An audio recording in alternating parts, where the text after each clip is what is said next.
and welcome. My name is Nelly. I am a psychologist. I'm very passionate about mental health advocacy. So on this channel, I will start a series of talking about mental health, and I will always come back with content from different perspectives because it's a very wide topic and it's something that can be looked at from many angles. So we'll start that journey today. But before that, I would like to kindly ask you to consider subscribing.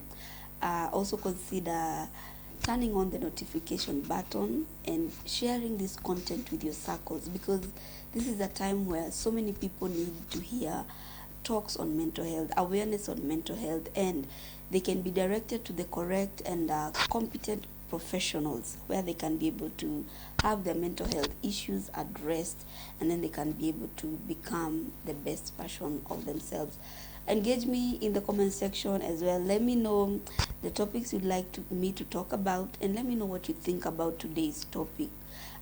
Give me your input in the comment section. Let me know, because there's so much we can talk about. We cannot exhaust this in a single day, and I'm sure you will not be the same after watching this, because it will always be very educative and very intentional to enable you to grow from one level to the next in regards to mental health.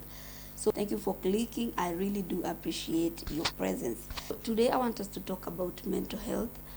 This is something that, in the past really did not have so much attention, but we are very thankful because mental health is very vital, and it is something that everyone has, and they are realizing that you can't do without managing your mental health. I mean, your mental health is what enables you to do everything else. It enables you to eat, to sleep, to walk, to do all that.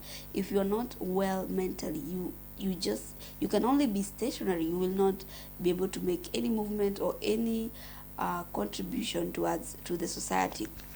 So today we'll talk about mental health, and of course this is a wide topic, but we are starting a series, and this is a journey that we've started towards mental health awareness and advocacy on YouTube, and I'm sure that we will continue. We will always come back and look at this, from different angles, from different perspectives. So for today we'll start and we'll talk about it. So what is mental health?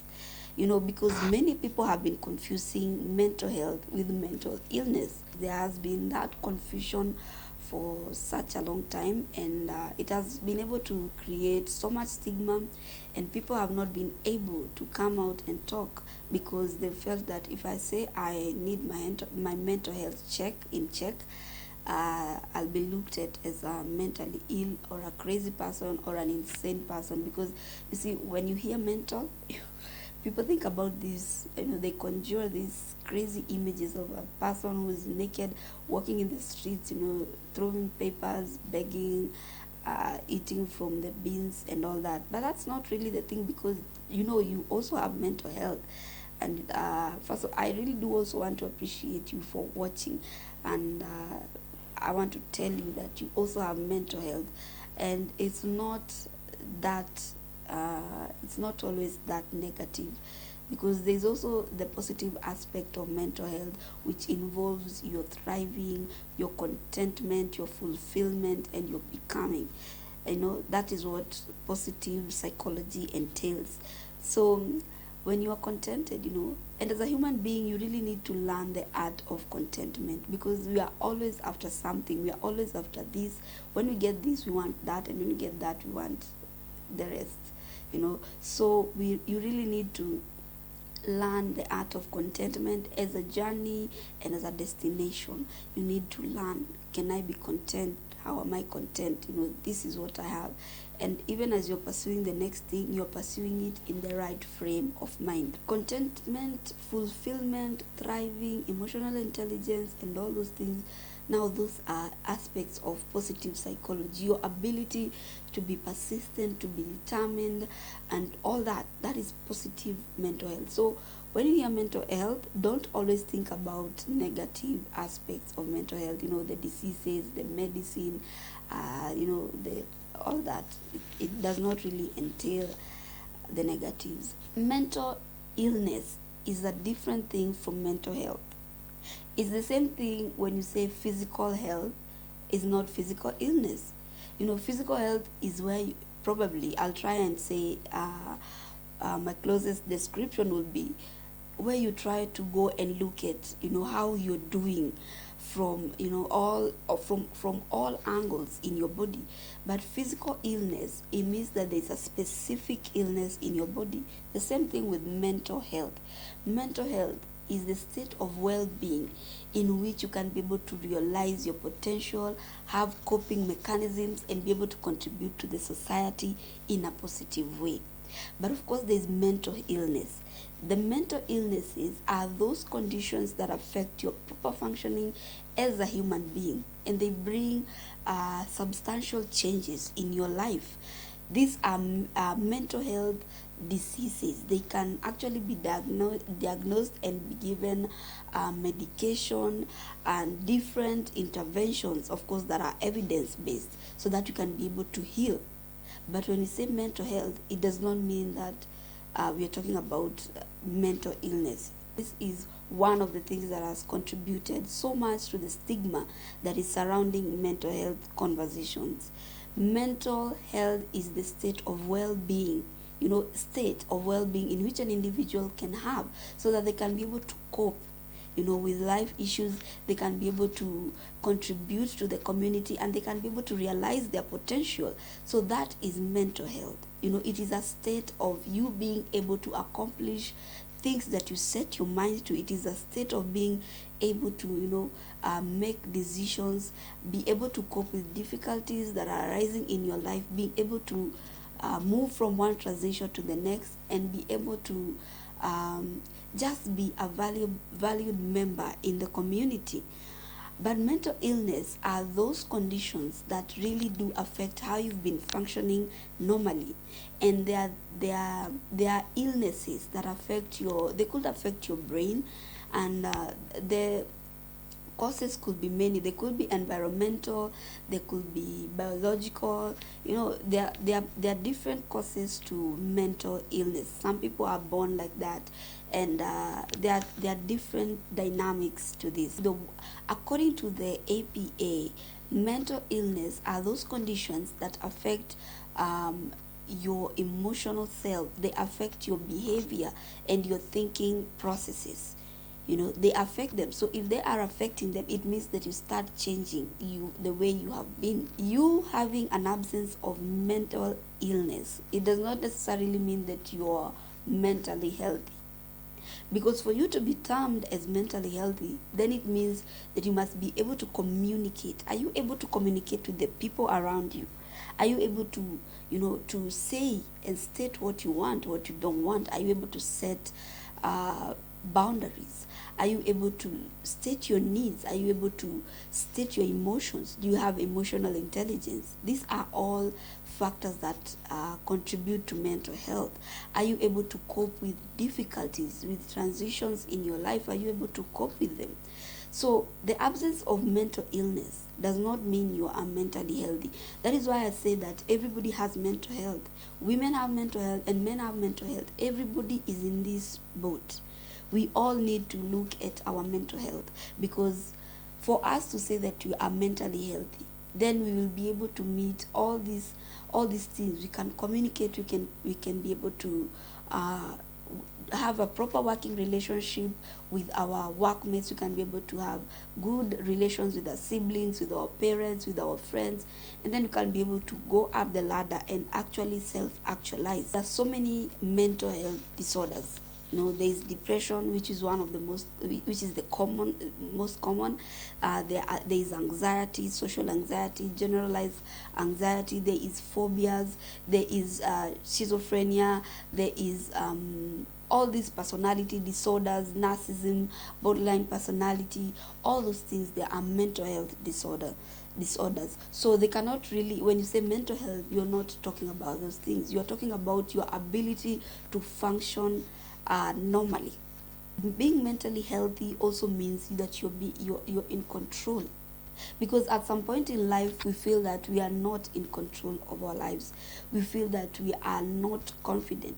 But if you're able to say that I'm in control, I'm confident, I'm feeling good, I'm emotionally intelligent, I can be able to realize when there is a problem in my life. I can be able to, I can be able to cope with the things that are happening in my life. I'm resilient. Then I can say I'm mentally healthy. The blurring of the lines between mental health and mental illness is what has been causing the challenge that we've been seeing in the society concerning mental health. Because that illiteracy and not being able to know what is what has been causing so many people to die within themselves and not come out and say I'm having this challenge and I need help, because there's so much stigma out there. There's so much dismissal of these things. People, when you come out with a mental health issue and you say I need help, it's so unfortunate that some people look at you as they may look at you as a nuisance, as a weak person. And then you see, when somebody comes out and says they need help and they are faced with dismissal and all this stigma, then they'll just go into other addictions and try and cope, or go into other things that will help them try to cope with whatever is happening in their lives. So that awareness about how important it is to let everybody know that mental health is for everyone is very important. Because you see, the World Health Organization, it states that it reports that mental health conditions and neurological conditions, substance abuse, they make up 10% of the global burden of diseases and 30% of non-fatal diseases burden. And we find that 20% of children and adolescents have mental health disorders. So when we create this awareness, we'll try and bring these statistics down, because the issue is no longer a silent issue. We are having bold conversations, and if I was asked, I would go for the idea that mental health should actually be introduced in schools. Children should be able to learn from a young age. How should I manage my emotional intelligence? How should I manage, things that are, how can I set borders? How can I say no? How can I say how I feel? What is my need?